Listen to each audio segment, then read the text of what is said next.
Clutter is indecision.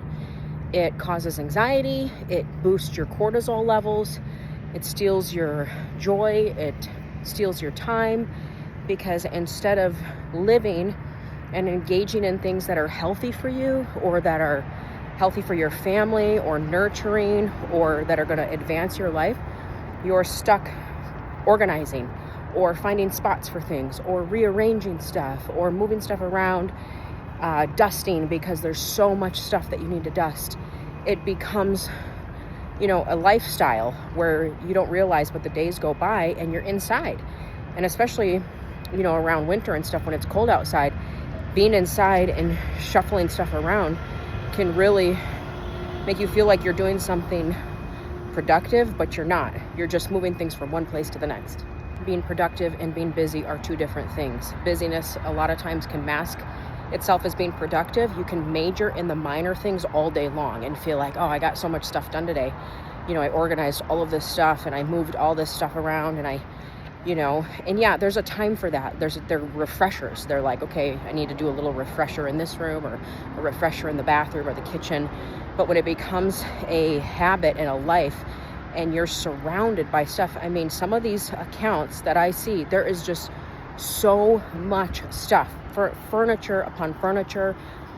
Like, it looks like a store. I know some people like that. They love it. I was raised with stuff everywhere. I hated it.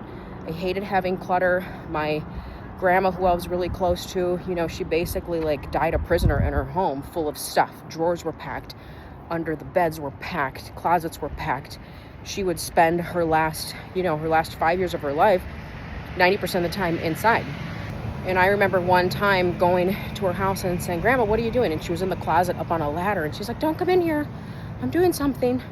And I looked, and she had 60, 70 purses. She's like, I'm organizing my purses. And most of these were thrifted finds, or just purses that she had held on to, where she picked up a garage sale or was a good deal at TJ Maxx.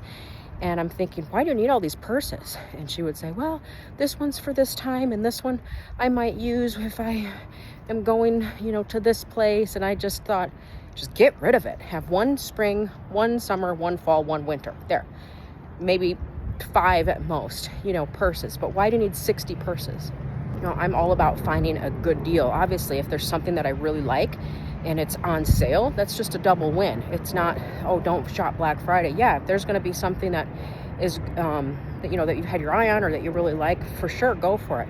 What I'm talking about is the overconsumption and the trading your life and your time for stuff. You're trading your time for stuff, and you're neglecting other things like your health and your hormones and your family and your marriage and your faith, spending time with God. You're neglecting all of these areas because you're too consumed with trading your life for stuff. That's what I'm talking about. And we're always trading our time for something. Whatever it is you're doing, you're working, you're trading your time for that. And time is one of the only things you can't get back. You can get money back, you can buy things again, but when you're trading your life for whatever it is that you're doing, it has to be worth it. Because once that time is gone, it's totally gone. You can't get it back.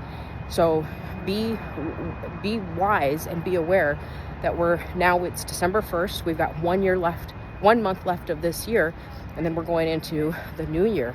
I encourage you to start now, really getting your mind and your thoughts and your home and everything in order, so you're ahead come January 1st, and you're not saying you're going to start January 1st, because most of the time when people have a New Year's resolution, January 1st ends up being February 1st or March, or then it's into the spring and they really haven't started any of it.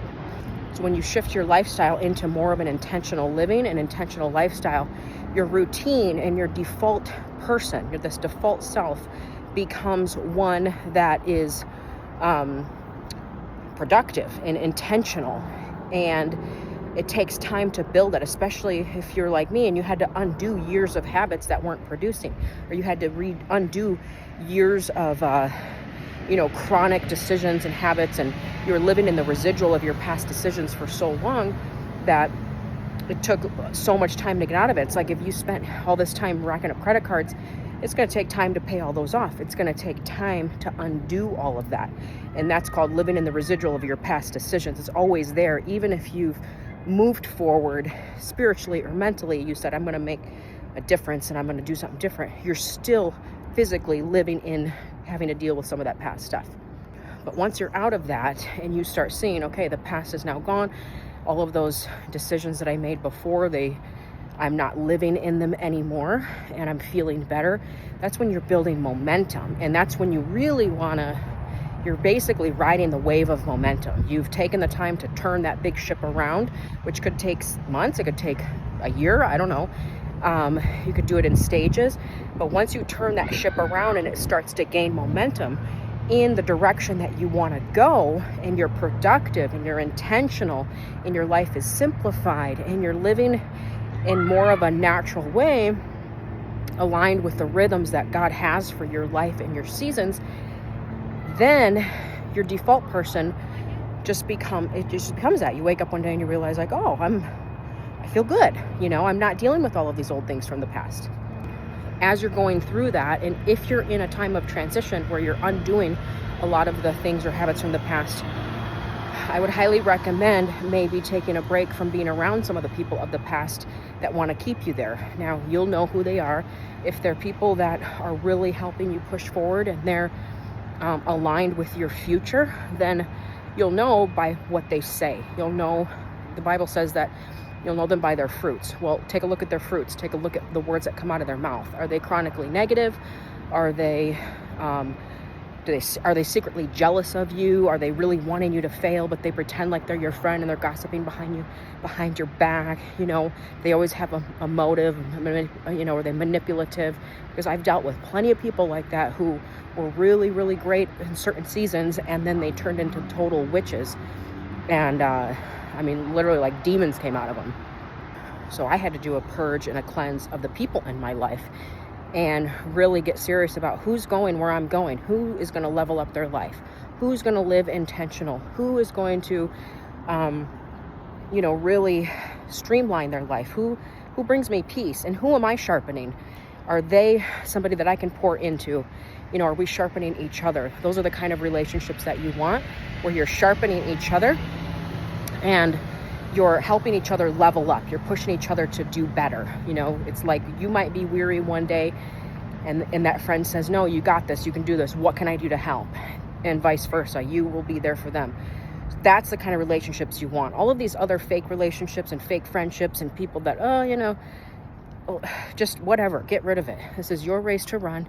God's got a plan and a purpose for you. You don't owe an explanation to the whole world or everybody why you're doing what you're doing. It's between you and God and what He has for you.